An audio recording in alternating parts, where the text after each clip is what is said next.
আমাদের 31 দফার সবকিছু কিন্তু ঐক্যমতে আসে নাই, আমরা কিন্তু মেনে নিয়েছি। এটা হচ্ছে গণতান্ত্রিক স্পিরিটের কথা। যতটুকু আমরা ঐক্যমত আসতে পারি নাই, এটা আমরা জনগণের কাছে নিয়ে যাব, প্রত্যেকটি দল দিয়ে যাবে। এখানে জোর করে চাপিয়ে দিয়ে রাস্তায় নেমে আপনি কি বলে একটা চাপ সৃষ্টি করে আপনি তো ঐক্যমত্য হয় না। তাহলে তো আপনার মধ্যে গণতান্ত্রিক স্পিরিটের অভাব আছে।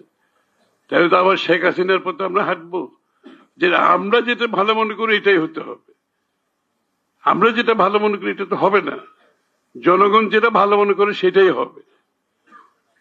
তাহলে এখন এত বছর আমরা বলে আসছি কি, বাংলাদেশের মানুষের মালিকানা ফিরিয়ে দাও, বলেছি না?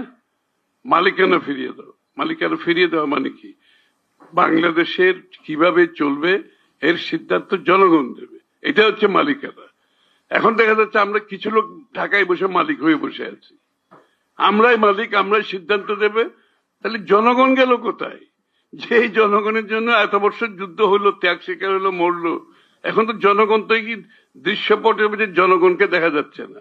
ওই কতগুলো লোক ঐক্যমত সৃষ্টি করার কথা বলে ওরাই জনগণের উপর চাপিয়ে দিচ্ছে। তাহলে জনগণ সিদ্ধান্তটা দেবে কি? আগামী সংসদে কি পাশ হবে না হবে জনগণের নির্বাচিত প্রতিনিধিরা সিদ্ধান্ত নেবে, কিন্তু ওরা এখন থেকে সিদ্ধান্ত দিয়ে দিতে চায়। আরে কি মুশকিলের কথা! তাহলে নির্বাচনের দরকার কি? জনপ্রতিনিধির দরকার কি? সংসদের দরকার কি? আমরা তো মনে করি এগুলোর মাধ্যমে গণতন্ত্রের বিকাশ ঘটে, এটাই গণতন্ত্র। এখন ওরা সিদ্ধান্ত দিতে চায় যে আগামী সংসদে কি কি করতে হবে, পাশ করতে হবে। তাহলে প্রতিনিধিদের কাজটা কি?